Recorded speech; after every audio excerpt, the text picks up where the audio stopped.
I will start with an introduction. Доброго вечора, українські радіаційні онкологи. Слава Україні! Дуже дякуємо, що приєдналися до Case Review with ASTRO Experts for Ukraine. Today we have the last session, so it's bittersweet. What an honor for us to have these two amazing speakers. Our US speaker is Dr. Dabaja. Dr. Dabaja is accomplished physician and professor in the Department of Radiation Oncology, University of Texas, MD Anderson. She holds extensive training in hematology, medical oncology, radiation oncology, having completed her medical degree at Lebanese University and clinical residencies and fellowships at the American University of Beirut and MD Anderson Cancer Center. Dr. Dabaja is a leader in the treatment of hematologic malignancies, focusing on minimizing treatment toxicity and advancing modern radiation therapy techniques. She has played a key role in numerous clinical trials, guidelines, and research publications, with particular emphasis on integrating radiation with immunotherapy. Dr. Dabaja is actively involved in professional organizations like ASTRO and ASH, and has received numerous accolades for her contributions to both education and research in the field. Welcome, Dr. Dabaja, and thank you for teaching us today. Thank you. Our Ukrainian speaker is Dr. Alexandra Zemlianska. She's a radiation oncologist at the Dnipro Regional Oncology Dispensary. She began her career in radiation oncology in 2013, so she's now gained 10 years of experience working with linear accelerators. She's an amazing educator, traveling across Ukraine, teaching radiation oncology departments. And last year, she completed 1 month's observership at University of Washington in Seattle in US and participated in ASTRO 2024 conference as part of Help Ukraine group initiative. Thank you so much, Dr. Zemlianska, for being here today and for preparing cases from Ukraine. So we are very eager to learn from both of you on radiotherapy for lymphomas. Dr. Dabaja, without further ado, please, the podium is yours. Thank you. Thank you so much for inviting me. It's been really a pleasure and an honor to work with both of you, Natalia and Alexandra, to prepare this. I have learned during the process, and as I was telling Natalia, this is an experience that we can propagate to all over the world. So thank you for making me part of it. So today, what I'm going to share with you is how we de-escalated the therapy leading to cure, and that is very important. As opposed to any other cancer, you escalate the dose of radiation to cure cancer. Here we do the opposite. And we use multiple methods to do this, from imaging to PET scan, to reducing the chemotherapy, to using technology. But the most important, which I will finish with at the end, is how we now prime the immune system to help cure lymphoma, which is a very exciting field that is going to bring back radiation into the treatment of lymphoma. Now, technology has made it absolutely possible to target and paint the dose, and that is very important for us. It is departing from solid tumors high dose, and you cannot do it without technology. So we will share with you many techniques that we use, but mostly on how we use ISRT with this, which is the standard of care. We have transformed the use of radiation in lymphoma from being palliative in most of the cases to using terms right now. Instead of cell killing, we use the terms immunological cell death or immunogenic cell death. So I would invite you, when you are in multidisciplinary clinic, to use that statement, immunogenic cell death. This is when you show your medical oncologist that you are a partner and you have a much important role for radiation in cellular therapy and immunotherapy. I always share this slide. When we were in London, starting the ISRT project as part of the ILROG organization. I took this picture from the Hodgkin's Museum. And what it shows is that these are Chinese patients that the British surgeon used to go all the way to China to operate on them at the end of the 19th century. The purpose of this is to show you how Hodgkin can grow to a point that it could be several pounds without invading into critical structures to cause the death of these patients. This is the main message, how hematological malignancies are way different than solid tumors. And that's when you understand that immune system is important, and low dose radiation that we talk and converse with the immune system is very important too. Now, that eventually led at the beginning of the 20th century, when we did not have chemotherapy, to use radiation as the sole treatment. And that also led to start seeing that you cure these patients. However, the death from Hodgkin in treated patients is almost equal to the death from second malignancies, as well as additional death from cardiac and pulmonary and infection. So something needed to change at that time. There are two important changes that we learned from that era. The first one is, why do we say a mean hard dose of 5 gray is the way to go? Because in the children, there was an important paper that was published, over 14,000 survivors, and they looked at the radiation dose, and they saw that this is the normal population in red. And as the dose of radiation goes above 15 gray, which you will see it here, then the risk of cardiac toxicity of all kind will start increasing. And for that reason, and to be really cautious, we decided that the green one is our target. And for that reason, we wanted to use a mean hard dose of 5 gray. Additionally, and most importantly, recently it was shown that in patients that did not use radiation, however, they used adriamycin-based chemotherapy, there was also an increase in second malignancies. And that was very important to understand that we cannot aim or point at radiation as the sole cause for childhood malignancy or secondary malignancy. There was also a meta-analysis that was done in Hodgkin's lymphoma, and it did show that even with patients that did not receive radiation, the chemotherapy has increased the risk of breast cancer by 1.18-fold for those who use doxorubicin. The reason I'm presenting this, because you will hear it quite often that medical oncologists wants to use 2 more cycles of chemotherapy to avoid the radiation toxicity. So what you learn from that, which we're going to go through right now, is you don't need 2 more cycles of chemotherapy, because that's more adriamycin, that's more risk for secondary malignancy and cardiac toxicity. You need to decrease the toxicity of radiation and still use it. So the de-escalation of treatment is the name of the game. That's the most important slide that will summarize how we treat Hodgkin, which is in an early stage 1 to 2A, as per the German Hodgkin studies. You give ABVD times 2 cycles and ISRT to 20 gray. If you have an unfavorable one, you do 4 cycles of ABVD followed by 30 gray.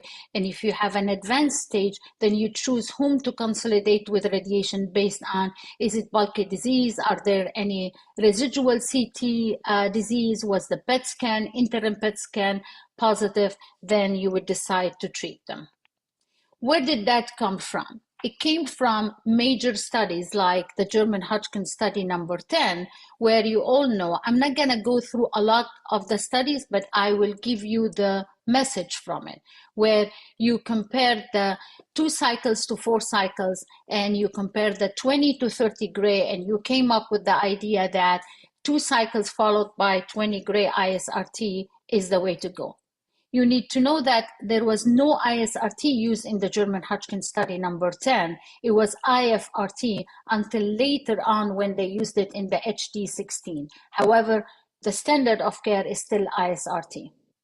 Then there was 2 studies, both of them, the ERTC-H10 and the UK Rapid. The only thing they wanted to do is to get rid of radiation by using more chemotherapy and getting rid of radiation. What the end results of those 2 is to have the philosophy, do we want to accept an inferior outcome just to get rid of radiation?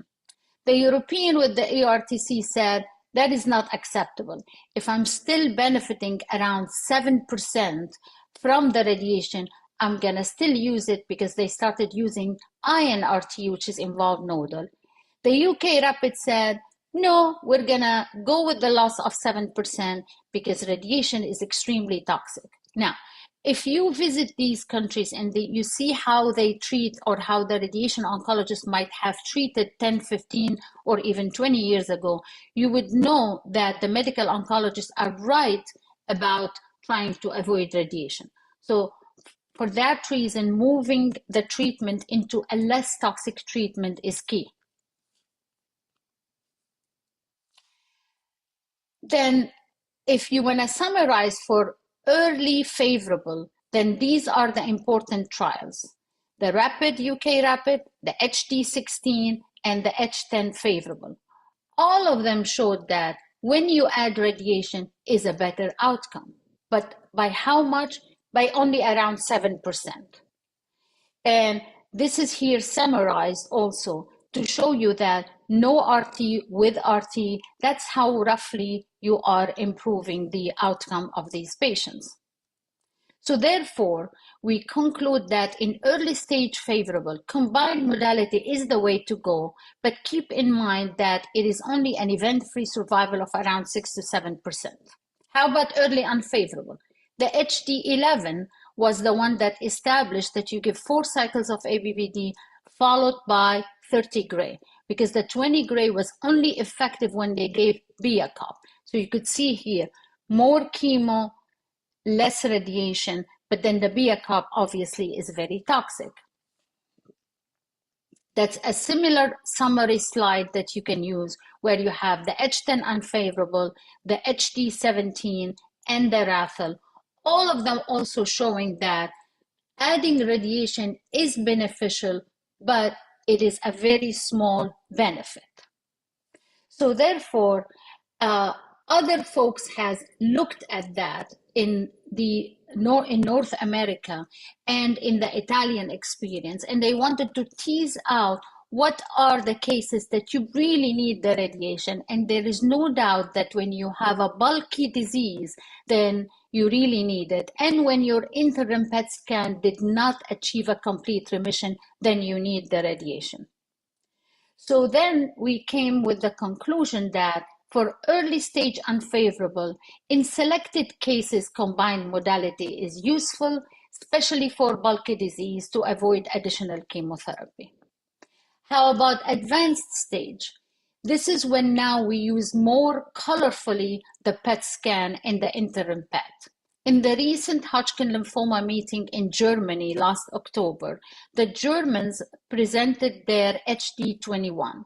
And what they tried to do is not to only depend on ABVD, because now we are adding brentuximab to the treatment and the American are adding nivolumab, which I'll show you in a second. They looked at the radiation for the PET scan positivity, and not only just a positivity on the PET scan based on the Duvel score. They looked at it also based on the metabolic tumor volume. And what they found is they can easily divide their patients into a metabolic volume which is low and a metabolic volume which is high. And those with a high metabolic volume, they did worse than those who their metabolic volume was low. And they could gain around 11% reduction in the outcome in those where their metabolic volume was high. So you could see right now that we are getting more and more detailed in how we want to assess these patients. This is the equivalence of the German study, which was published recently, and it was in the New England Journal of Medicine. And it did show that if you add radiation to a selected group, you could improve the outcome. However, when they published the data, and now kind of acceptable to have a Nivo AVD as the standard of care, they did not use the radiation like they're supposed to. And that was a complaint that the radiation oncologist sent to the authors, that you said you're going to use it in 12% of these patients and you did not. So when it comes to advanced diseases, it's still a bit of a negotiation between you and the medical oncologist. And as you can see, although 12% did not achieve a CR by PET, only 0.6% received radiation. So how do you manage this clinically? If you have a patient that got Nivo or brentuximab, then you could talk to the medical oncologist and say, the radiation I'm giving today is different than the radiation we gave 20, 30 years ago. So therefore, there is no added toxicity. Let me give the benefit for those patients, which is whatever it is, 7%, 10% without added toxicity.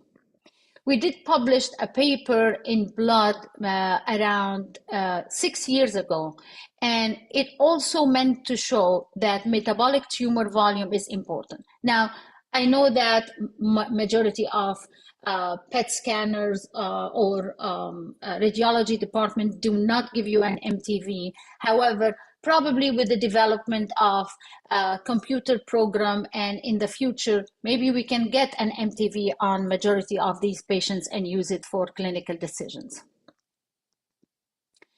So I'm gonna get to question 1, if it is possible.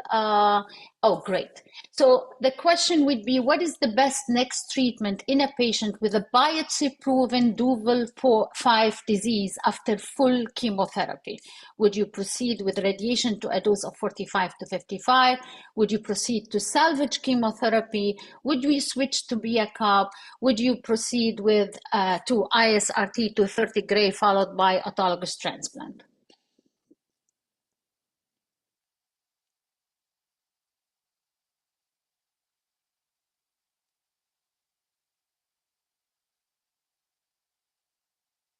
We will wait until we have approximately 80% responses, and then we'll Okay. stop the poll and then share results.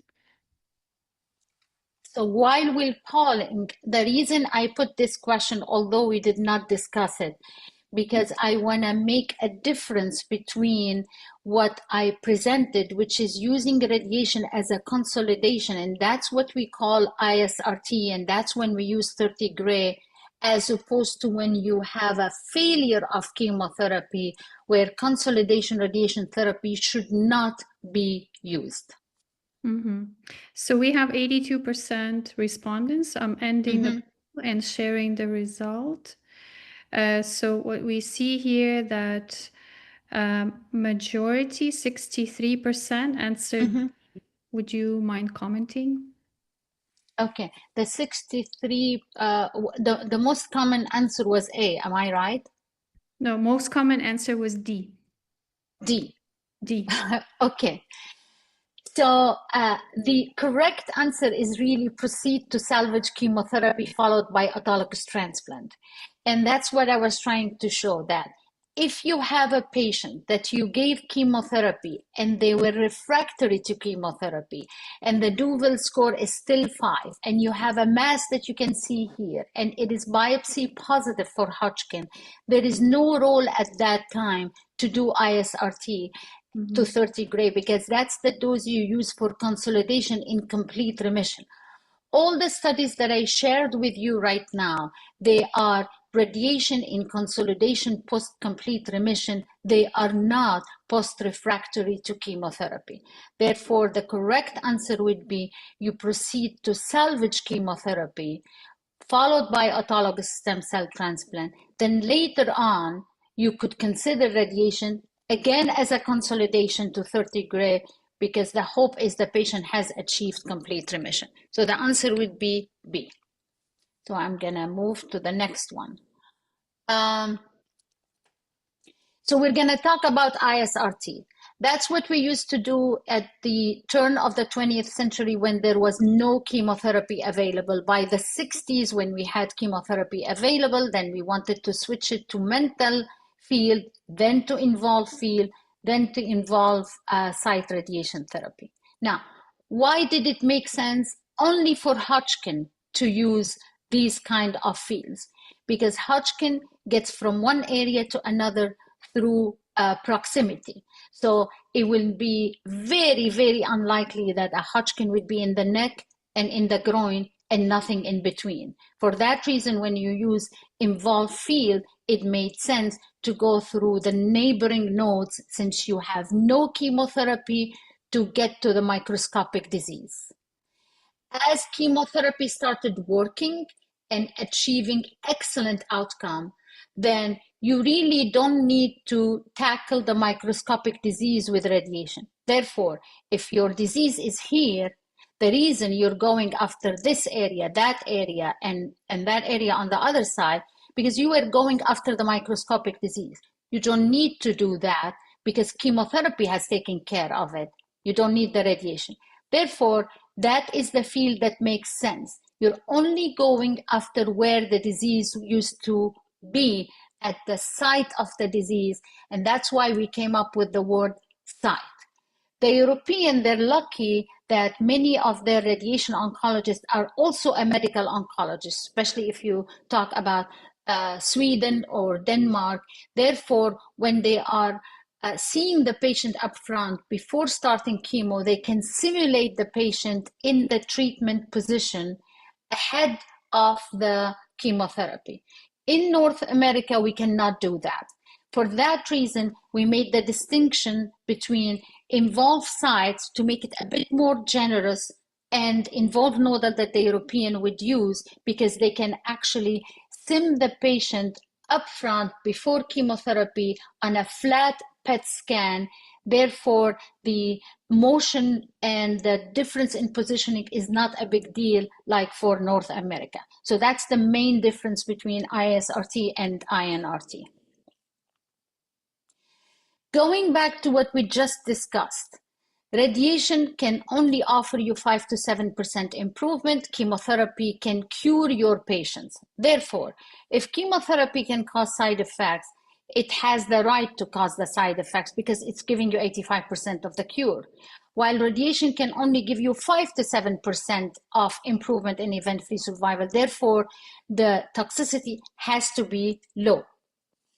Now, the problem when we get to ISRT is that lymphoma can come in different shapes and forms. They are all having Hodgkin's lymphoma, but you can see it's all over the place. And for that reason, we do not have a recipe on how to contour like in other specialties. Quite often our residents or my junior faculty would say, well, the RTOG has a recipe for how to contour, what kind of CTV, PTV to put, but you guys in lymphoma are like painting the dolls or like an artist. Well, it is not this, because the way the lymphoma presents, it's all over the place. And for that reason, we ended up making the ISRT that was established in London in the Houston Museum, and at the same time, we established ILROC. In a nutshell, that's a summary slide of what is the end result that you're looking for. You get a patient with this mass in the mediastinum and in the neck on this side too. Your ISRT contouring should look like this, and your plan should look like that. So what do you see here? First, you saw that we use deep inspiration breath hold, that we will go through it. Second, you see that the breast didn't get any dose. Third, you see that I went after the coronaries and contoured them, so I would be away from it. Then the left ventricle is away from my field. Therefore, there is a way of contouring these in a careful and thoughtful way to end up with this. So we're going to talk about that in details. Let's say you have this patient that presented with Hodgkin's, or even this could be primary mediastinal lymphoma, which we don't treat right now, but assuming that it is, or lymphoblastic lymphoma and leukemia, they all present with the same mediastinal mass. So what we do is we go into details on how to contour the ISRT. I personally do not fuse the PET scan or the original CT with my CT sim because often, as I said, in the United States, we do not see these patients until after they got their chemotherapy. The PET scan is done arms up, we treat arms down. So I like to eyeball back and forth. However, for the purpose of the mini atlas that we published on how to contour, we did these slides to show that, okay, you can fuse and it will be easier. What you can see here one by one is lymphoma sits in the fat in between muscles. So whenever you do your CTV, because that's not a GTV, that's post-chemo, you're going after the fat in between the muscles. Everywhere you are, you're including the fat in between the muscles, not the esophagus, not the bone, and not the muscles. And it keeps going back to this area, for example. Another thing that you will see is that when lymphoma happens, it's like a balloon that extends and then deflate itself. So for that reason, you say, I'm going to be off the lung, because when you do a deep inspiration breath hold, the negative pressure in the chest will collapse your mediastinum. Therefore, you would see that you do not go after it this way, but rather you only go after the site where it was sitting. The best way to explain this would be if you think of a tree and a trunk. So if the lymphoma is like a tree with the leaves and the trunk, you're just going after the trunk, not the leaves. If you want to get rid of the tree, cutting the leaves would not get rid of it, but taking the trunk out is what gets rid of it. And that's how you always have to think of lymphoma, as opposed to lung cancer or breast cancer, where it has fingers that invades into the neighboring structures. If you remember the picture that I showed you from the Hodgkin Museum, where the mass could grow to a huge balloon and never invade into the artery, that's why you can understand now when I did my CTV, I was off the aorta, off the esophagus, and off the trachea like that. And that's why the end result is going to look like this. And then when we plan, we do a butterfly technique, because we never want to come with the lateral beam. Lateral beam will increase the low dose to the lungs, as opposed to maybe thoracic, where it is okay for you to do the IMRT like a fan or the VMAT like a fan, because you're aiming for a high dose in the 60s and 70s, and it's okay to have a low dose to the lung. In Hodgkin, a low dose to the lung is a risk for pneumonitis, specifically that these patients, often they're going to receive either bleomycin, which is lung toxic, or brintoximab, which is lung toxic, or nivolumab these days, which is also lung toxic. So you do not want a low dose to the lung. So the low dose bath is completely forbidden. Therefore, these are the fields. And for the argument that, well, why do I use IMRT in the first place? Because what about the conformality? Really, the conformality here is not an issue, because it's only a 30 gray. And if I end up with a 33 gray hotspots here, for me to avoid toxicity, in a case that the medical oncologist is on the fence whether they send it to me or not because they feel they can do without me, then yes, I will use the hotspots, because IMRT will be amazing in avoiding the breasts, as you can see here, in avoiding the coronaries and the left ventricle, and also this is the 5 gray line that is avoiding the lungs. So the butterfly technique will be fantastic in avoiding the breast, and I'll show you in a bit about also another technique that you can use for avoiding the breast. If you pay attention to where you're at, one thing that we have used, we call it the inclined board, where we made a board not like the breast board, so we can put a mask on it, and elevated all of our patients on a 15-degree board. And what this does, at the same level as you can see here, when they are flat, you could see all the breasts. And when they are on the board, the breast is not in the field. So therefore, by the time the dose is done, the breast did not even start yet, and that will avoid the breast. And that's how the board looks like. And we make sure the patient would not slide, so we put a butt stopper for them. And you can see that that helped us with the breast treatment. Deep inspiration breath hold, we do it on 100% of our patients. I stopped doing it because I never use it. Our patients are young, they are coachable, and you can do breath hold on all of them. You benefit from the breath hold because the lungs are bigger, the mediastinum is smaller, so the proportion between your target and the critical organs gets to your benefit. Then you move the heart downward and posteriorly, so you also move it away from your target. There are several techniques that all of them are used to really try to avoid the low dose bath, try to avoid the breast. One of them is the butterfly technique that we published at MD Anderson. The other one, our colleagues in Italy, Dr. Riccardi, published, and it is a multi-planar technique that also meant to avoid the low dose bath. And a third one we also published at MD Anderson, we call it the rainbow technique.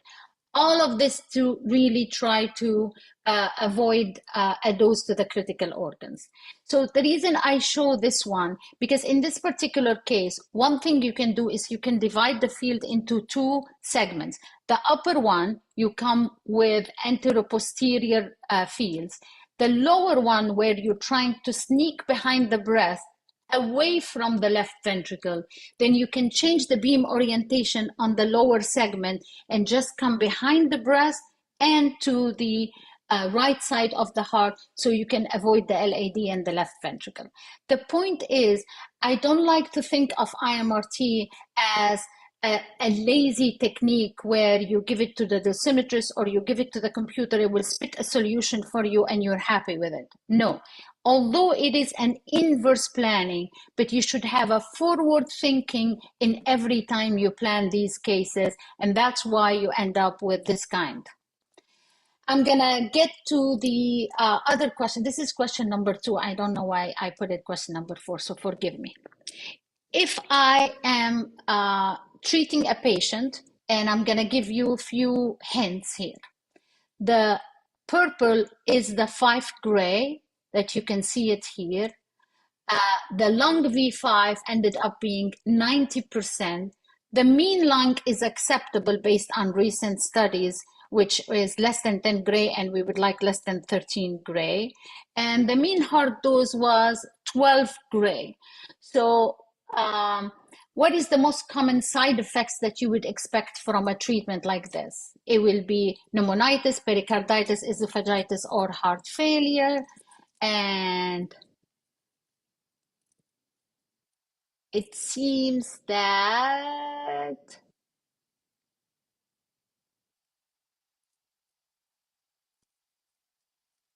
so how about if I say the most acute side effects, if you want to change your mind, the acute one, not the one that happened 6-7 years later. Okay. Pneumonitis is the correct answer because you have a 95% V5 distributed, and the reason that particular treatment was wrong because they used IMRT as a fan all over. Esophagitis would not happen at 30 gray because we use a much higher dose and the esophagus can take it.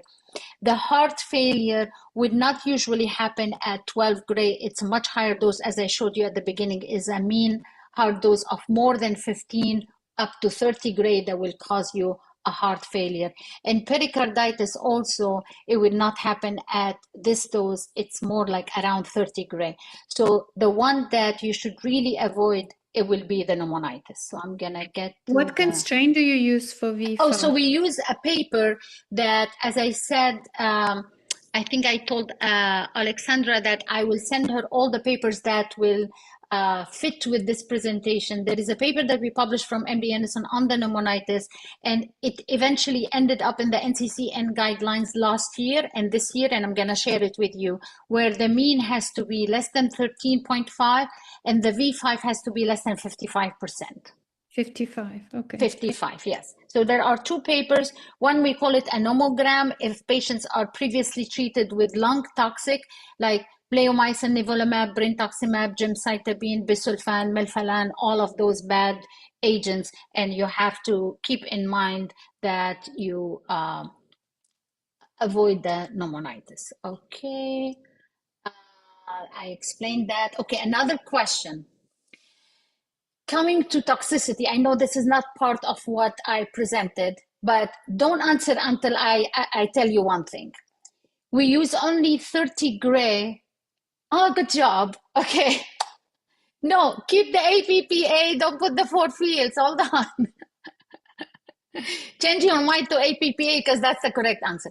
The reason I put this one, because when we treat lymphoma, we want to avoid the bone marrow as much as possible.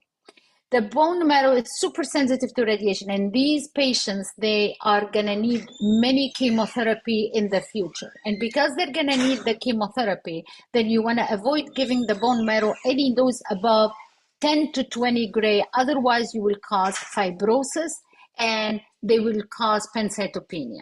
When you're giving 30 gray, the bowels can take it, the bladder can take it, the prostate can take it.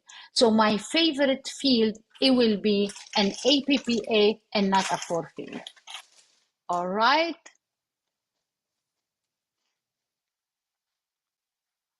Majority actually answered APPA, so that's Oh, great. great. Awesome. Okay. I will not, this is not a question. So I will not talk about proton, although I know that you don't have proton, but if you're interested in proton, I published a guideline on how to use proton for mediastinal disease. The summary of it comes in one way. Proton is not a magic bullet that, oh my God, we invented proton and now we're going to send everybody because that's the way to go.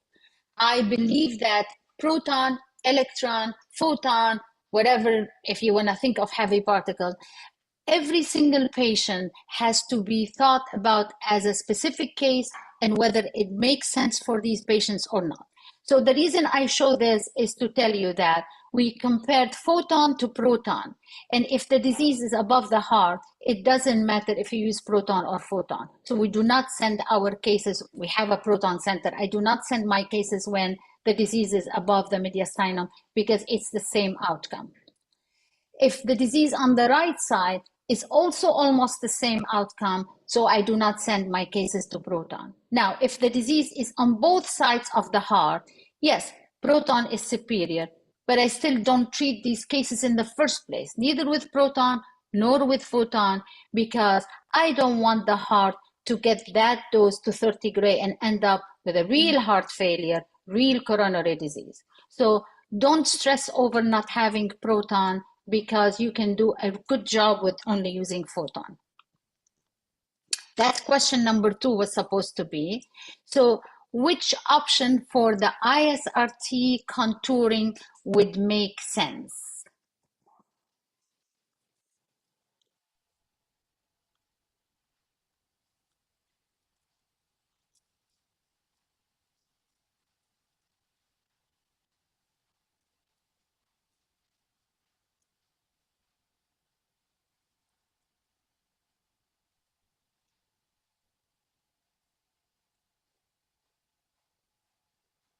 Are we done or not yet? So currently we have 72%. 72.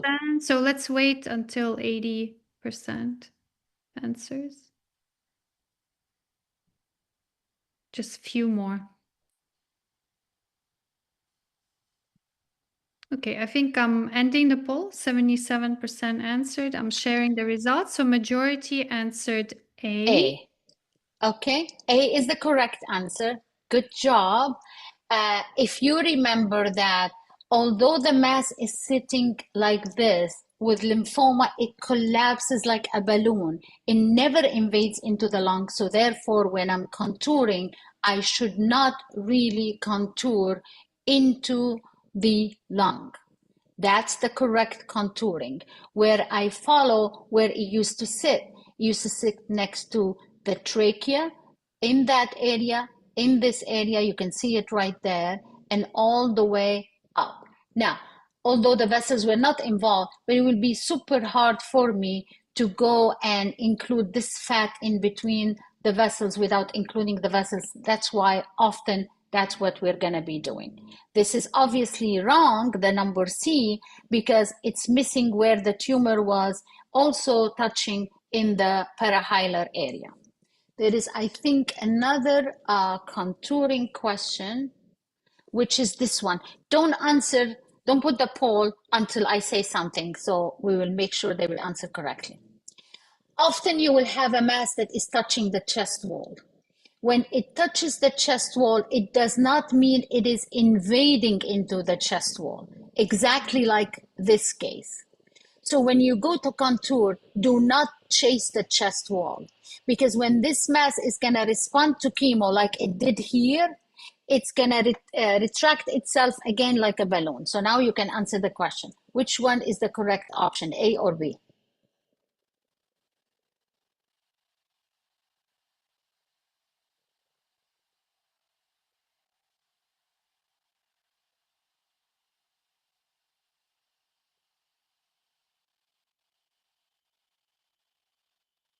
Yeah, I think after your hint, everybody should get it.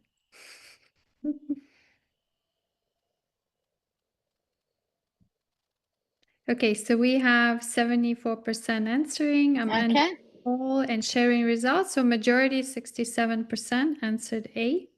Okay, and the correct answer is A, because that area is not invaded. If this was a breast cancer, then yes, it does invade in the chest wall.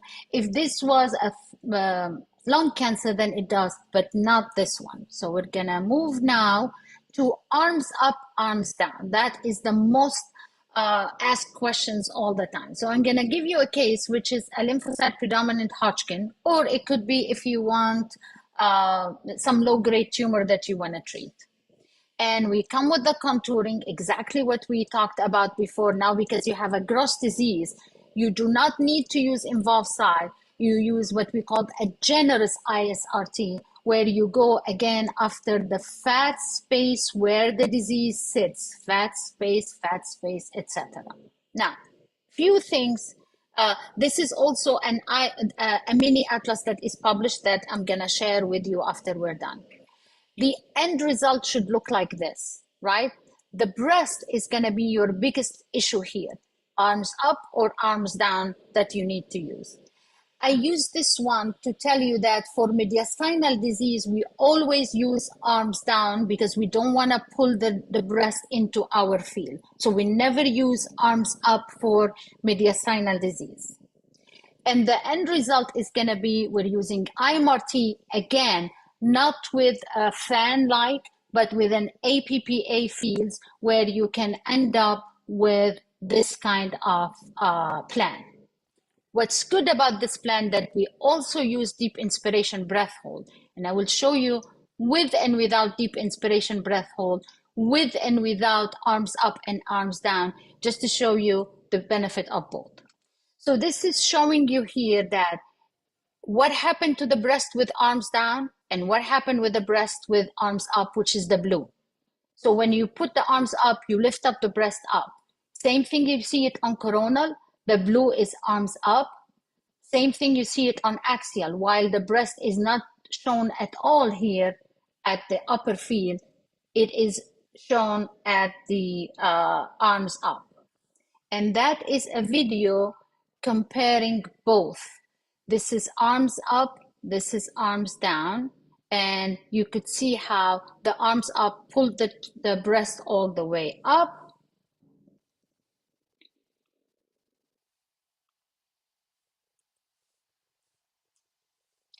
And the difference of breath hold and how important it is. So this is the contouring with breath hold and without breath hold. This is the plan with breath hold and without breath hold. And you can see how much you catch a lot of the lung without the breath hold here versus with the breath hold, how you restricted the dose in. So therefore, it makes sense to use breath hold versus a no, and it makes sense to make the arms up versus arms down. And that's a video showing you with and without the breath hold. The top one is the correct one. The bottom one is the one that is going to make your lung suffer. Remember, these patients, especially if you have an LP Hodgkin, they're going to live for a long time, 30, 40 years. They are young, they are in their 30s, and they're going to come back to haunt you later on. Practical tips. Oops. I went too far. Okay, practical tips. When do I use arms up? If I have a male where I don't have to worry about the breast and I'm treating the mediastinum and the axilla and I'm using IMRT, even with an APPA fields, I will trap the dose right there. So I do not want to trap the dose. Then I would use the arms up. So then this field will go up this way and I wouldn't trap the dose. If it is a female and I have to choose in between lungs or breast, of course I'm going to choose the breast and keep the arms down, even if I'm trapping the dose in the lungs. So it's always a game of what makes sense. I wanted to show you this to tell you how lymphoma is like a balloon that will contract. Often you will have a disease like this, and you will see that it went all the way to the diaphragm. So when you go to contour, what you do is you go all the way down, and you shouldn't. Because remember how the heart usually without breath hold, it lies as if laying on the diaphragm. When you do the breath hold, the heart would stand up. So then this area would be up. And therefore, because when the tumor would retract with chemo, like you see here, then you really do not know to go chase it all the way down and get the heart, since it was a heavy mass just paying so much weight on it. So these are papers that I can share with you, all kind of guidelines, everything that I talked about here. I'm gonna very, very quickly move to diffuse large B-cell lymphoma, few words about it. This is not Hodgkin. It doesn't go by contiguity. You could have a diffuse large B-cell lymphoma in the neck and the next one in the abdomen and nothing in between. Therefore, when you treat, that's how you need to treat. First of all, keep in mind adriamycin causes cardiac toxicity. Do not let anybody convince you that 2 more cycles of chemotherapy to avoid heart. We already talked about that.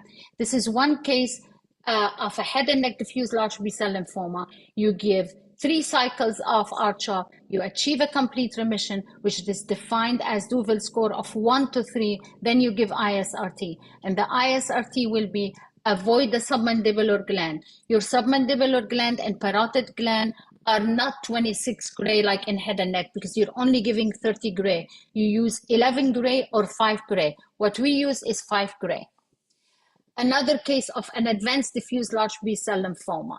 Let's say that you have a bulky disease and it is advanced stage. Then once you do the interim PET and it is positive, and then the end of therapy PET and it is still blushy, not positive, biopsy negative, then you can go after these and treat them. When you're treating diffuse large B-cell lymphoma, avoiding the kidney at a mean of 5 gray, not the GI constraints. These patients, again, they live for a long time. They need a lot of chemotherapy. That chemotherapy has to be cleared through their kidneys. Please avoid their kidneys. If you're treating the pelvis, your bone marrow is the most important. It is not the bladder. It is not the bowels. It is not the prostate. So avoid the bone marrow.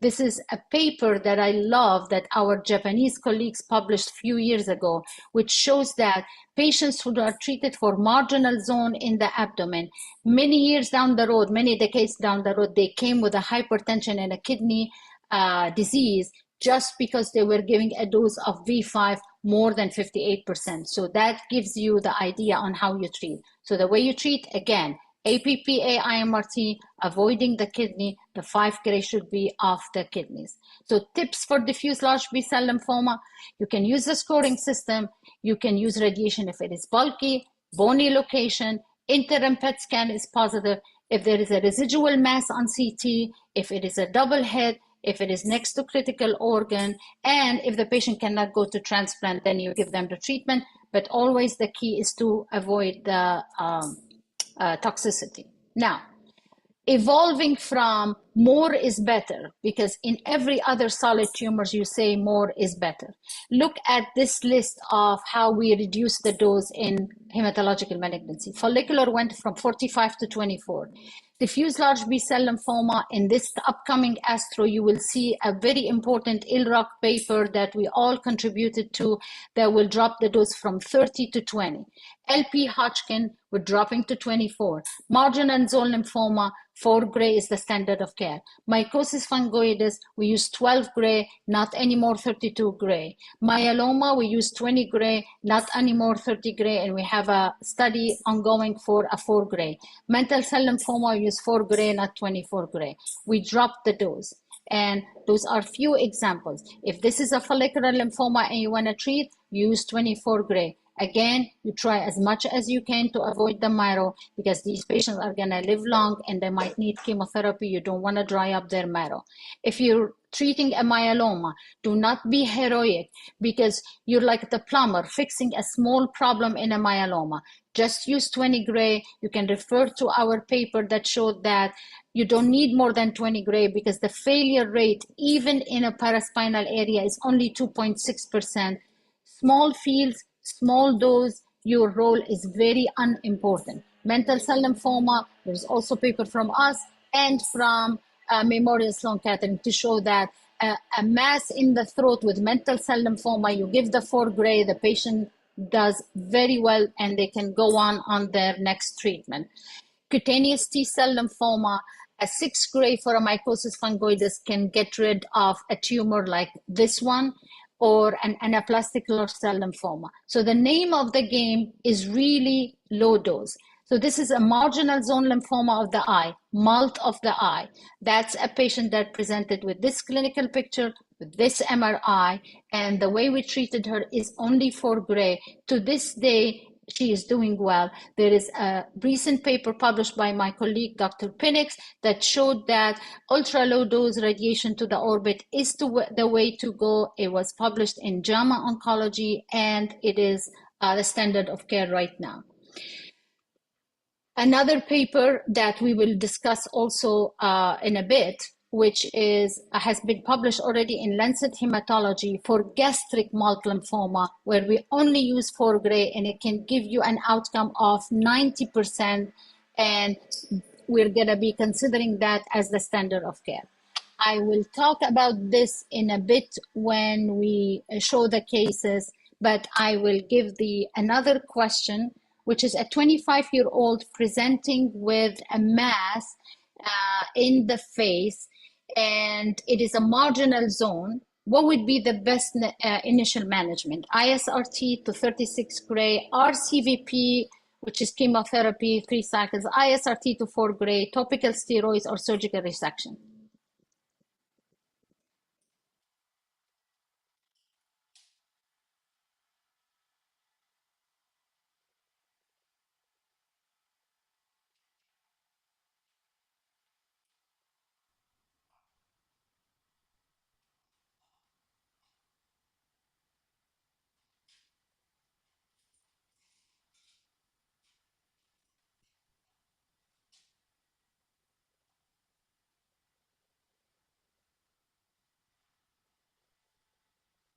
Okay, we have 75% answering. I'm ending the poll, sharing the results. So the most common answer is C, and a lot of people also answered A. Okay, so marginal zone lymphoma, whether it is in the salivary glands, skin, eye, gastric, wherever it is, the standard of care is 4 gray. And there are many published papers that I just shared with you about that. So whether you are treating marginal zone lymphoma in any site, you do staged approach. You give 4 gray and you have a 90% chance that you will get rid of the lesion. And then if it doesn't work, it is not the end of the world. You can either repeat the 4 gray, or maybe you would give 20 gray. I've never done this. This is a young lady and she has this lesion here. If you treat that to 36 gray for a disease that will never kill this patient, you will dry up her parotid gland if you would have giving 36 gray, and this should never happen. Now, the surprise about this lady is that the reason I'm showing you this, because she decided to observe, and I told her it's okay. And then over time, the mass went away by itself and we never treated her, just to show you how benign this disease is. Now, I'm going to finish with immunotherapy just to tell you how important your role as a radiation oncologist. The aim of radiation, the conventional way, was always to kill cells, but now we have immunogenic cell death. What does that mean? You kill the cancer through the immune response. You establish a conversation with the immune system. All of this low dose that I showed you, the only reason it works, that 4 gray that I showed you, it's because it primes the immune system. So now the immune system that was sleeping and not worrying about the cancer will come attack the cancer and kill it, not necessarily the radiation by itself. We learned this through an amazing study by University of Pennsylvania, where they gave radiation and they decreased the T regulatory cells that usually works on behalf of the cancer and increased the T cytotoxic cells, which is the security or the police force of the body. And that way they got rid of the melanoma. And then when they added to it immunotherapy, then they got into another remission. So this is a landmark paper that showed that radiation not only can act through an immune system, it can actually be added to immunotherapy and work. That is another key paper that taught us a lot of things. One of them is that you irradiate the tumor, the debris from the irradiation will go to the lymph nodes and stimulate an immunogenic cell death. And all of those good stuff here that you really want, they will increase and cause eventually what we used to name abscopal effect, but now we call it immunogenic cell death. This is what I see in the clinic day in and day out, and I don't see Hodgkin anymore, by the way. This is a patient with diffuse large B-cell lymphoma, got chemotherapy into remission, relapsed again, got chemotherapy, went into remission, relapsed again, and now coming for radiation. When I treated, I only treated to a very low dose, which is only 20 gray, this area. I did not treat the area in here. So as you can see, I didn't go all the way up because I didn't want to cause toxicity. What you see here is the mass I treated with radiation went away, and the radiation caused all of these immunogenic inflammatory cells. And when the patient went through CAR-T, they achieved a complete remission. The reason they achieved complete remission, because radiation not only killed the tumor, it actually stimulated the immune system around it. There are multiple papers, some of them from our institution by Dr. Pinnick, some of them from Moffitt or Memorial and Sloan Kettering. What they're all saying is that you use radiation only to 20 gray and maybe to 30 gray sometimes, and you can bridge to CAR T cell and cellular therapy. Our paper from MD Anderson was also a landmark because what it showed is we improved the progression-free survival of these patients, and those who received radiation did better than anybody else before CAR-T than those who did not receive radiation. It also showed that when you're treating these cases, treat them in a comprehensive way. If you have a patient with 2 lesions, don't say, I'm going to treat the bulky one and leave the other one, because it will come back and hunt you like it did in our case. So we only treated this one. We left this guy. He went for a CAR-T, and unfortunately, the area we treated with radiation did not come back, but the area we didn't treat, it came back. The reason we did not treat this area, because we didn't want to cause pancytopenia. Often this will cause the body to have inability to produce T cells. And probably this is one of the last slides I'm going to share. What this is showing you is that the more chemotherapy you use, the more radiation to the bone marrow you use. When you come to collect the cells prior to CAR-T, you cannot collect them anymore because you dried up the marrow. So often we avoid treating the marrow with radiation. And these days, we're avoiding so many chemotherapy before collecting the cells. So now we collect the cells way ahead of time when we see these patients. That's another example of how we treat these patients day in and day out. This is a patient with primary mediastinal, was treated to the chest, again, kept progressing. Eventually, before CAR-T, we treated them. They went through CAR-T and achieved remission. Another patient that had, prior to CAR-T, this lesion, they collected the cells, we gave radiation, they gave the cells, and the patient still in complete remission. So this is the future for us. And also the future is to look at the translational work. This is a paper from Memorial Sloan Kettering I'm gonna finish with. What it shows is a patient with multiple myeloma was going through a CAR-T, had a severe pain in an area that needed radiation. They started the radiation, and then what they noticed when they looked at the immune system, the interleukin-6 CRP went up. Then they went and did translational work, and they found that radiotherapy actually increased the clonality and expansion of the TCR clones. So that was a great discovery that when you give radiation, you can help immunotherapy, you can help CAR T cell. So that is the future for CAR T cell therapy. And I'm done. I'm going to give it to Alexandra right now. Wow, this was fantastic lecture. Really packed with very useful material and incredible amount of contribution from your side also to this field. It's just, we are very lucky to have you here. Thank you. Thank you. Thank you. Much. Yeah, Alexandra, please go ahead, share. There was a question here to share the slide with doses for all types of lymphomas. Oh, absolutely. Yes. Yeah, I told Alexandra that I'm going to share all the slides.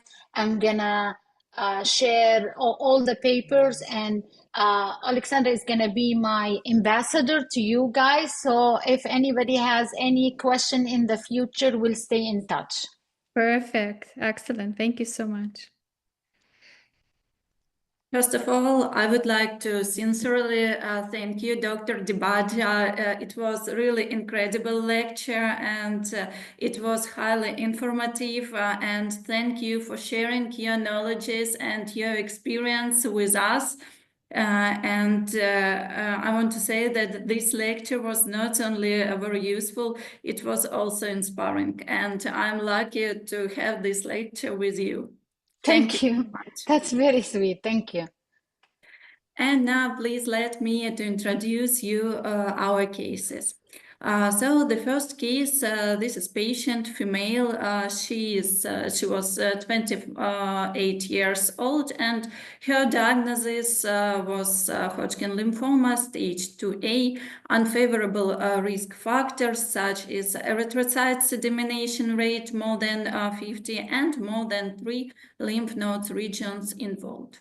Diagnosis was proven by excisional biopsy of the right supraclavicular lymph node and also by immunohistochemistry evaluation. By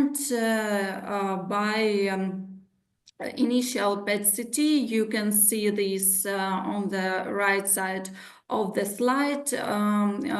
It was a metabolic active process with pathological uptake of FDG in bilateral cervical and supraclavicular nodes, bilateral infraclavicular nodes, bilateral axillary lymph nodes, and lymph nodes of the mediastinum. And the largest metabolically active mass measured by 38 by 21 millimeters and was located in the posterior of neck region. According to the initial tumor board recommendation, this patient received 2 cycles of ABVD. Then she had her PET-CT restaging, and on PET-CT active lymph nodes in the neck with partial morphological and metabolic regression were detected, and residual intrathoracic lesions with almost complete metabolic regression. So it was recommended for her another 2 cycles of Biakov. And after that, PET-CT showed a Duvel score of 3. And regarding to multidisciplinary tumor board recommendation, next step for her was radiation therapy. Her CT simulation was performed in the head-first supine position with arms down, using a thermoplastic head and shoulder mask for immobilization. But we faced with the problems that during contouring, after fusion of CT simulation scans with the initial PET-CT, it was found that correlation between patient position was too poor, and it was difficult to identify initially involved lymph nodes. And at the right side of the slide, you can see this picture. So this is her initial PET-CT, and this what we had after our fusion. It happens due to anatomical changes and good response to chemotherapy. So our solution, maybe not best one, was to resimulate patient in the same position like it was during PET-CT with arms up. And here you can see how we performed patient resimulation. Thermoplastic mask was also used to ensure proper mobilization and reproducibility of the treatment position. These pictures at the left low corner shows the patient anatomy after resimulation, and as well it shows our target volumes for radiation treatment. So we used ISRT technique, and GTV was defined as involved lymph nodes before chemotherapy, identified on the initial PET-CT scan. For CTV margin, we use a margin at least 1 centimeter with inclusion all suspected regions and exclusion of uninvolved organs, muscles, bones, skin, and so on. And the margin for PTV was 0.5 centimeters. Our prescription dose was 30 gray in 15 fractions. For planning, WIMAT technique was used with 4 partial arc treatment fields. Energy of photons was 6 MV. And we use those constraints from NCCN guidelines for this patient. And as you can see from our deviate statistic, while with our other constraints such as heart dose and heart substructure dose, like left anterior descending artery and left ventricle, also lung dose, everything was fine. But at this time, doses for both breasts were exceeded. We were able to achieve only 4.5 grays mean dose to left breast and 4.7 grays mean dose to the right breast. As now we know, this happened due to the arms up patient position. And also I need to say that this has resulted extended planning time by medical physicists. And on this picture, you can see this huge number of plans while medical physicists try to achieve treatment targets. Moreover, positioning patient this way resulted a long treatment time, and this happened due to high plant modulation. But despite of this, as you can see, the PTV coverage remained suboptimal, and only 98% of PTV was covered by 95% prescribed dose. So I would like to ask you questions. The first question is, what margins from GTV to CTV do you usually use when defining your ICRT field? Okay, so I'll go through it one by one, and then I will answer. There is a question in the chat from Lysia. The margin from GTV to CTV quite often does not apply to us except in rare situation, because when we see them, they are post-chemo, so the GTV does not apply. Therefore, what we are doing is a CTV. The question would be, what do you do from CTV to PTV? That it depends on the area I'm treating. If I'm treating in the head and neck or brain, it cannot be more than 3 to 5 millimeter. If I'm treating in the chest, like mediastinum, it all depends. Did I do a good breath hold? And do I have a way, either with a vision RT or an RPM system, to see every day if my breath hold is correct, means I expended the lung to the same amount. If that's the case, then I don't use more than 5 millimeter. And up and down does matter a lot, especially down, because I don't want to go into the heart. And then you would ask me, what if I miss the bottom part of my CTV? It's okay, because if you are giving 30 gray to a Hodgkin patient and the bottom part got 27 gray or got 25 gray, that is okay, since many of the German studies compared 20 to 30 gray, and they did not show much difference in between the two doses. And the microscopic area that you are chasing at the bottom of the field has been already treated successfully with chemotherapy. So always your priority number 1, 2, 3 is avoid toxicity, and number 4 to go after the last bit of the field. Which cardiac substructures? This is a fantastic question. Left ventricle, LAD, and main. These are the one I chase, because the right ventricle can take it, the right atrium can take it, and the RCA can take it. We know that from our cardiology studies, that even if the RCA is completely blocked, the patient can still develop some ability to reconnect. Do you use selective estrogen receptor modulators or aromatase to reduce the risk of secondary breast cancer in young female?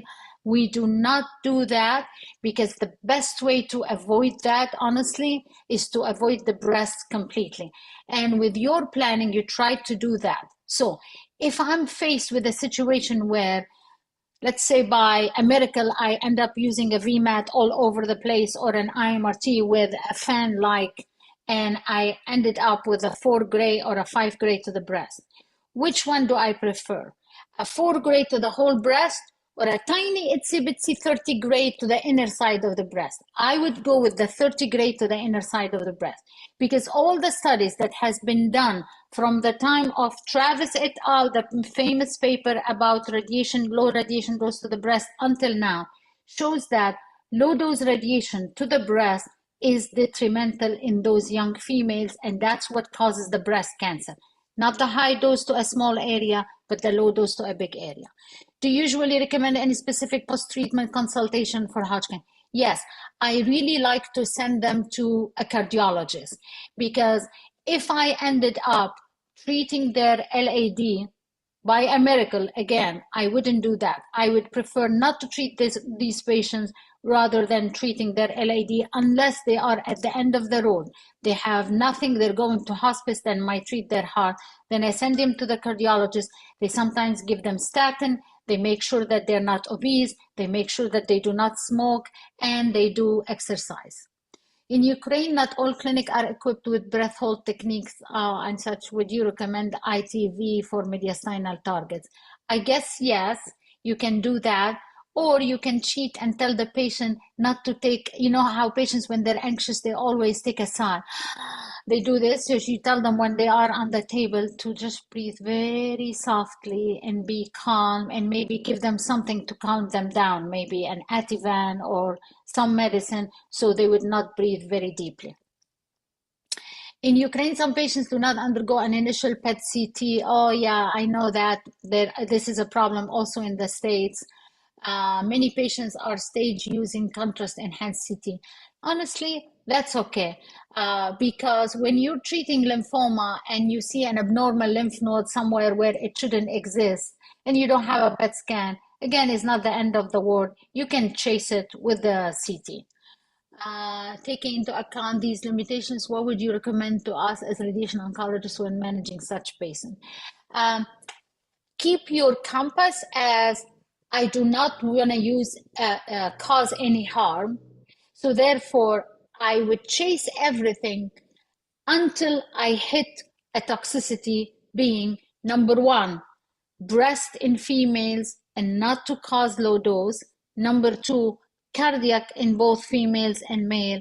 Number three, the pneumonitis, which is important, but nobody dies from pneumonitis unless you have a patient you're treating after transplant, because then you have to take into account bleomycin, brentuximab, busulfan, melphalan, gemcitabine. All of those drugs are so notorious for pneumonitis. Then if you cause a pneumonitis, they would die. But in the consolidation, that's the order of toxicity that I care for. There is a question in the, should I answer the question in the chat right now? No? Or maybe later. I think later, so there's another Yeah. another case, right? Yeah, let's go for the other case. Thank you very much for your answers. And the case number 2, female, 72 years old. Her diagnosis was non-Hodgkin B-cell lymphoma of stomach, extranodal B-cell lymphoma of marginal zone, and her stage was 2E, T23 and 2, Helicobacter pylori negative. Diagnosis was proven by biopsy during gastroscopy from gastric ulcer defect and by immunohistochemistry evaluation. On the initial CT scan, which you can see at the right side of the slide, the walls of stomach body are thickened by 12 to 26 millimeters and actively accumulate contrast. And in the perigastric fiber and along the small curvature, multiple lymph nodes from 9 to 30 millimeters were detected.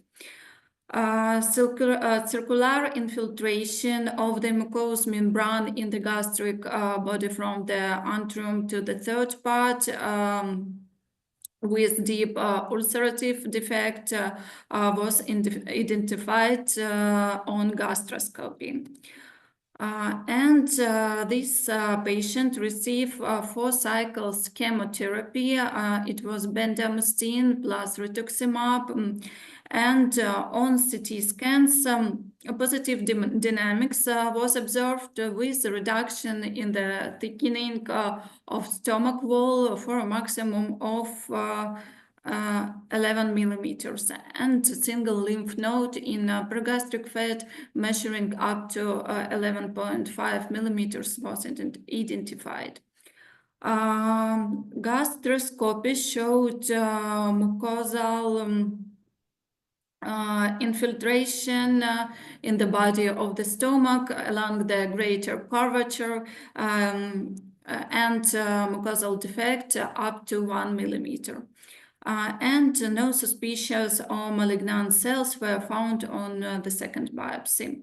So as the next step for this patient was recommended radiation therapy. CT simulation of this patient was performed with an empty stomach, and fasting period was recommended for her near 5 hours. And she was simulated in the head in supine position with arms up. Organ at risk included heart, left ventricle, left and right kidney, and liver and spleen. So our CTV was entire stomach from the gastroesophageal junction to the pylorus with perigastric lymph nodes. And our margin from CTV to PTV was 1.2 centimeters. Our prescription dose was 24 grain in 16 fractions, so her fractional dose was 1.5 grain. Also for this patient, we use WIMA technique with 2 nodule arc fields. Also, it was 6 MV photons with 6 MV energy, and in this case, 98% of PTV was covered by prescribed dose. We followed NCCN guidelines to define those constraints for organs at risk, and so you can see that in her case, mean heart dose was 3 gray, and with 7 gray for left ventricle. And also 7 gray mean dose was to liver, and her mean dose to spleen was near 10 grays. And what about kidneys? Left kidney, mean dose for left kidney was 3.6 gray, and for right kidney 1.7 gray. The patient was advised to restrict oral intake for approximately 5 hours before each radiation session, and to follow non-gaseous diet throughout the course of radiation therapy. So, like to avoid of gas, water, chewing gums, and such vegetables as cabbage, broccoli, and so on.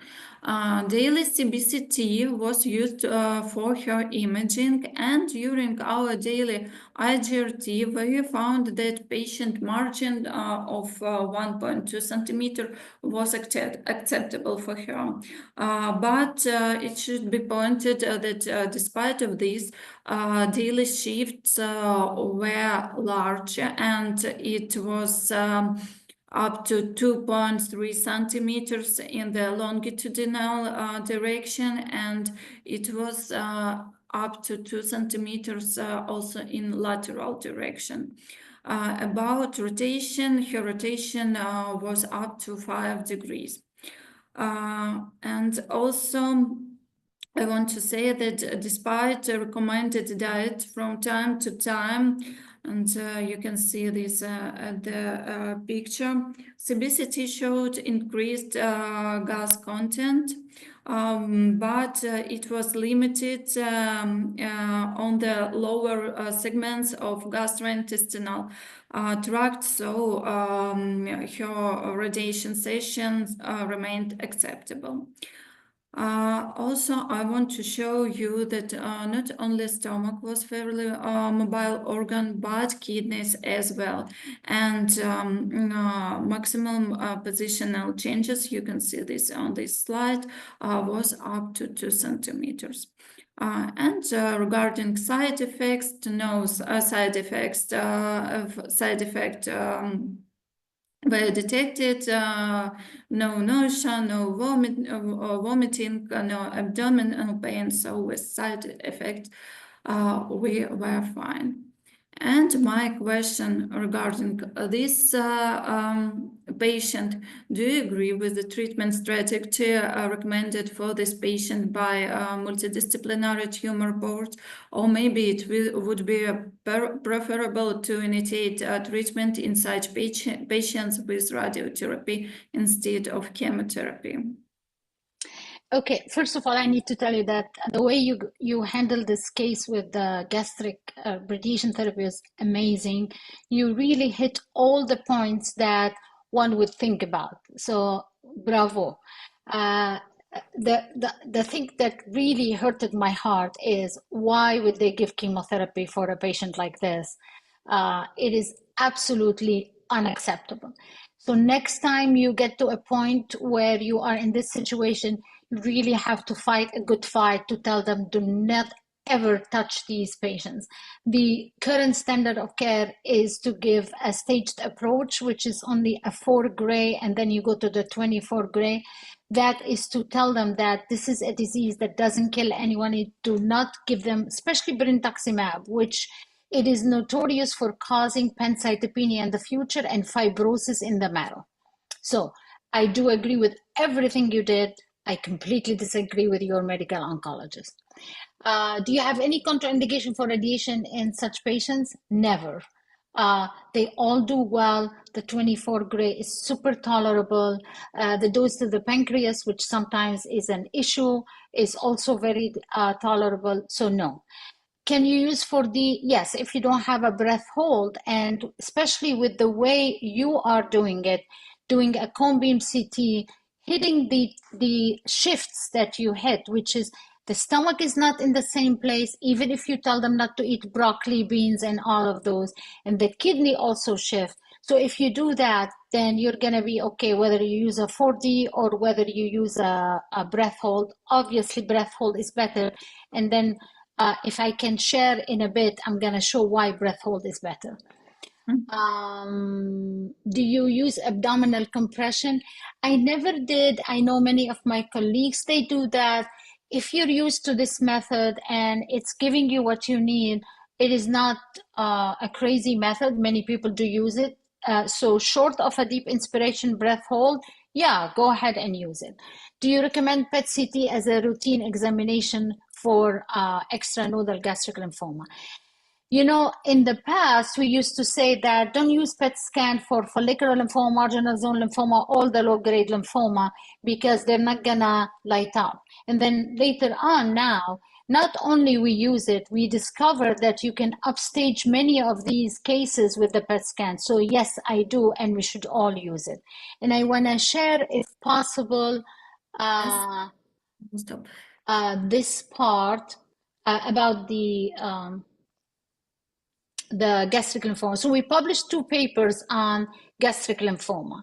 The first one, which is why breath hold, not only for the movement, but also for the heart. Because when you do breath hold, you create a space between the stomach and the heart. And if you're using 24 gray, you really don't want a 24 gray to get to the tip of the left ventricle. And that's what we found out, the reason for breath hold, and I will share that with you also. The second thing is the CT guidance that we use is a CT, we call it CT on rail, that is a dying breed. Nobody wants to do it anymore. So cone beam CT is also acceptable. But what I usually do is on daily basis, I do the CT on rail exactly how you did the cone beam. So that way, I would make sure that I'm including the stomach and avoiding the heart. Now, another thing that is important, the other paper that we did is every day when we did the CT, we contoured the stomach and we superimposed the 15 CT scan for the 15 treatments on top of each other to show that the stomach really changed from one day to another like crazy. Because the shape of the stomach is unpredictable. It's not like a circle or a oval. It can be any shape, any circle based on what the patient ate. So you're absolutely right to chase them from day to day. And then when the stomach changed, the kidney changed because you push it down. And then our physicist, who was the first author on the paper, what she did, she superimposed all the CTVs to show what would we have missed if we did not did a CT on rail every day and moved it like you exactly did. And you can see that you missed the tumor quite often. So that's what I wanted to share. But as I said, it is really fantastic the way you handled it. I like it. Thank you Thank so you very much, much. Alexandra. Thank Excellent you. work. Thank you for presenting these interesting cases. And there is a moral to the story for each case. So thank you. You brought up very good points. Good job picking up cases. Thank you. So we have 2 questions in the chat. One Yes. is from Dr. Mitzak. Uh-huh. She She's praising you for an amazing presentation. She has a general question about Yeah, opinion I on read the that radiation. Mhm. and Let I can me answer it. read it Yes, go so ahead. then that Oh, it will sorry, be sure. recorded. Yeah, yeah. So irradiation of lymphatic drainage pathways prophylactically in different cancer types, maybe due to radiobiology theory, will be better just to give low dose for immunostimulation. Yes. So this is an excellent question because as you remember, we used to always, like for head and neck cancer, we treat the head and neck and the lymph nodes to the same dose. And in thoracic also is the same dose. So recently we hosted a symposium on immunotherapy, and everybody from all the specialty, they came to address specifically the question that you are asking. Should we still give the lymph nodes the high dose of radiation? And unanimously, everybody said no. Because what you're doing when you give the high dose to the lymph nodes, you're suppressing these lymph nodes that they were supposed to work on your behalf. Therefore, now we're looking whether for lung cancer or head and neck cancer into a staged dose where you give a low dose to the draining lymphatics and you give the high dose to the tumor. So that way, the low dose to the draining lymphatics, what it does, it increases the good cells, which is the cytotoxic cells.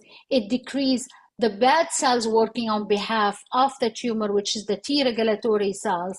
And therefore, you're doing two things: killing the tumor with the high dose to the tumor, and using immunogenic cell death by using a low dose to the lymph nodes. So yes, that is a thing right now moving to the future. Okay, thank you so much. Another question from Dr. Sokolowska. She's also praising you for very informative, useful presentation.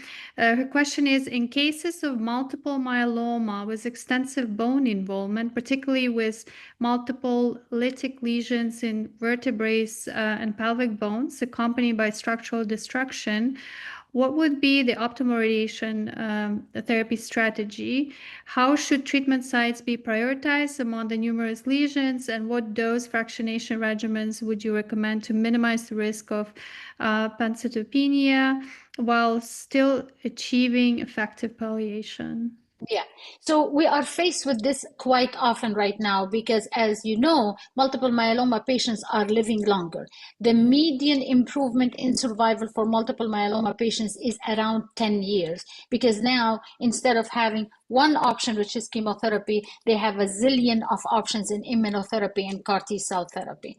So there will be a time where they will come to you with 15 lytic lesions and you're sitting there and wondering, oh my God, which one should I include and which one should I not?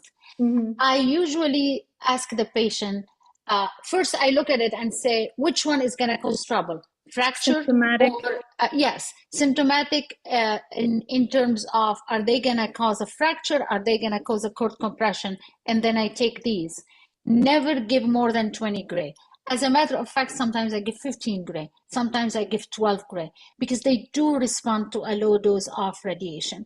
And as I mentioned, there is a prospective study that is ongoing. We are enrolling as part of that study in ILROG 80 patients, and we enrolled so far 60, where we give them only 4 gray to symptomatic areas, not in the spine, but in other areas. So just to show that a lower dose can also work. So therefore, I take all the ones that are risk for fracture, all the one risk for compression, and all the ones that are super painful. And I say, okay, I'm going to treat these. Other areas that I want to treat, maybe I will give it 10 gray, or maybe I would give it 4 gray. And then I would depend on the medical oncologist to hopefully give them something at the same time while treating them. Now, I also use a study that shows what is the dose to the PET scan. I did not, oh, actually, I did include it. I can show it to you so you can depend on it yourself when it comes to the pancytopenia, which is, I'll share with you in 1 second. Okay. Hold on. Okay. So there is this paper that I can also share with you all, which shows you, based on the PET, how much bone marrow in an adult you have across the vertebral bodies and the pelvis. And what you can see is that majority of the marrow is going to be in the spine and in the iliac crest sacrum. So therefore, if I'm treating the extremities, it's okay if I treat the whole extremity, because I'm not going to cause pancytopenia, since in the extremity is very minimal, right? 1.9%.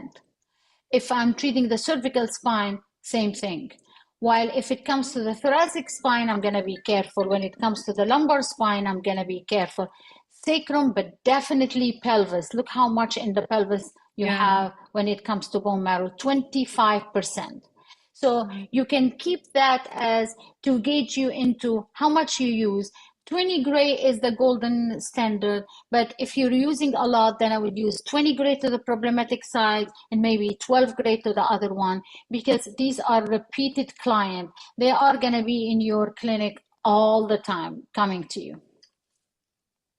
Yeah, excellent. Thank you so much. So that was very comprehensive answer. And I would like to invite whoever wants to comment, give a question. Also, you can turn on the microphone. It was really inspirational lecture. I got all inspired and pumped up. You have such a positive energy. You're very charismatic. Thank you. That's very kind of You you. gave us all this energy, so it's incredible. Thank And you. at a high note to end this course on. So Thank you. And incredible. as I told Alexandra, we're gonna keep in touch. I don't mind at all if you have cases, you can send it to Alexandra and she can get in touch with me, and we'll stay in touch for sure. Since if there are any questions, please turn on your mic and camera so we can take the question. But in the meantime, I can maybe ask a visionary question, since you are a leader in the field, and I'm just curious about your view of lymphoma treatments in, let's say, 5-10 years ahead. Yeah. How do you see the field changing? I see that we're going to be the leader of using radiation in the field. It wasn't like this 30 years ago. We were the palliative service. That's what they used to call us. However, as we now, with the advancement of technology, of computer program, diving more into, when you look at cancer, you don't look at it as they responded, they didn't respond, but rather, what did you do to the immune system? Then we figured out that radiation has more role to converse with the immune system rather than just kill without thinking. So I always give war analogies, which goes like this. First of all, your enemy, which is the cancer, is very smart. Don't ever underestimate the enemy. Don't ever use a nuclear weapon on your enemy, because it doesn't work. It kills the good and the bad. So understanding your enemy makes perfect sense. And how do you understand cancer? By doing translational work. When you give radiation, we've done tons of randomized trials in the past, in lymphoma and in others. And what we always came to say, it works, it doesn't work. Why doesn't it work? We had no idea. Why does it work? We had no idea. While our colleagues in medical oncology, they developed the system to know why doesn't it work. There is a drug called Gleevec that was developed in the 2000, and they used to call it the miracle drug, because it was the first time you reverse engineer. You find where the problem is in leukemia, and you go to the lab and you reverse engineer. And that was the beginning of a success story in using immunotherapy. That's what we need to do in radiation. You reverse engineer everything. When I give radiation, what am I doing to the macrophages? What am I doing to the dendrocyte, to the myeloid-derived cells, to the eat me, do not eat me signal, the CD47? Am I increasing the T regulatory cells? Am I decreasing the T cytotoxic cells? Because these, the body or the immune system, the reason it cannot fight the cancer because it's exhausted. So again, it's like a war. You have the spies that spies against you with the enemy, which is the T regulatory cells, and you have your own soldiers, which is the T cytotoxic, that are exhausted because they've done everything they can do. So then what you need to do is to rejuvenate them. The way you rejuvenate them is by either doing a boot camp, like CAR T, you remove the T cells, you make them stronger, you bring them back, or by giving radiation. Because what the radiation does, it goes in, wakes up the cells that you need, rejuvenate them, and tell them, wake up and kill the cancer. So this is where we are. I don't do any more retrospective studies. I only do studies that have translational component, because I never want to come and say radiation worked or radiation didn't work. I want to say that's what radiation did when I gave it. So that actually transformed our clinic. So we went from what they call the palliative service, or like if they don't send me a Hodgkin case from medical oncology, I used to get so upset and go fight with them. Now I don't care. I tell them, that's okay, as long as you send me all of your immunotherapy, all of your CAR T, and they do. So then we went from a clinic that I'm the only physician to now there are this September will be 7 of us radiation oncologists that the only thing we do is lymphoma leukemia. So you could see that we are going to be the future of how radiation works. And now the solid tumors are learning from us. Head and neck is learning from us. Thoracic are learning from us because they could see the excellent model that hematological malignancies did for the future. So I really think that radiation is here to stay in a smart way, all thanks to technology. Don't ever estimate the role of AI and technology. Excellent. Wow, great answer. There's one more question in the chat from Dr. Oh, Sokolowska. I love those questions. You are my friend, Dr. Sokolowska. Yeah, go ahead. I made a career based on leukemia and CNS. There are an amazing guidelines that is out there that I can send it to you, but also few things that we wrote about that. Everything Or that maybe can you read the question so people understand? Oh, sure. In case of acute leukemia, when we can irradiate the CNS, brain plus spine. Mm-hmm. The philosophy is the following: whether multiple myeloma, leukemia, lymphoma, whatever it is, the more these patients are going to live, the more they're going to come to you as a radiation oncologist. The more your role is not only just consolidation or palliative, you're part of the deal. And that's what happens in leukemia. 10 years ago, I would go to the leukemia meeting and just sit there, and everything I'm doing all the time is fighting with them. Now I go as their partner. As a matter of fact, they made me an adjunct professor in leukemia just as a thank you for all the fighting that I've done with them, because usually leukemia docs are very hard to get along with. Anyway, what we did is we said, all leukemia patients, the more they relapse, the higher the risk of CNS disease. So now, before they go to CAR T, we do CSI on all of them. Before they go to transplant, we do CSI on all of them. And we have a kind of guidelines or tips. For example, they present with a high leukemia cells at the beginning, or a T cell phenotype, Philadelphia positive, FLT3 positive, mixed leukemia like AML, ALL phenotype mixed with it, IDH2 mutations. In AML, if they have inversion 16 or translocation 821, all of those, they get the chance to do a CSI. Additionally, if they had any CNS disease with an LP positivity at some point, or if they have multiple relapses. Additionally, we published a paper on the risk of IT chemotherapy to cause myelopathy. And in that paper, what we showed is that if you keep doing intrathecal, especially in ALL, beyond 17 treatments with intrathecal, those patients, they develop symptoms as if they have CNS disease and they go into paralysis, but it is actually from a myelopathy in the spine. So what we're trying to tell them right now, Don't keep giving them intrathecal chemotherapy. Stop it at a certain point and let's give them radiation. Excellent question.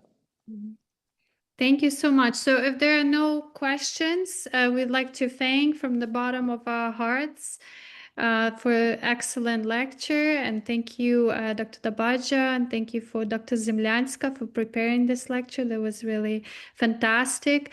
This is very sad because this is our last session for case review with ASTRO experts. It's been really a pleasure to have this course, and I think it made a difference in Ukraine. I hope you learned something from this course. I will be sending out the evaluation forms for this course and then sending out the certificates of completion. So please fill out the evaluation. Thank you so much, everyone, for being with us today. It was really uplifting lecture. We got inspired. Have a great rest of the week. All right, thank you so much. Thank you for having me, really appreciate it. And I'll keep in touch with both of you and send you all the materials. Perfect. Yeah, excellent. Thank you. Thank you so much, everyone. Bye-bye. Bye. Thank you.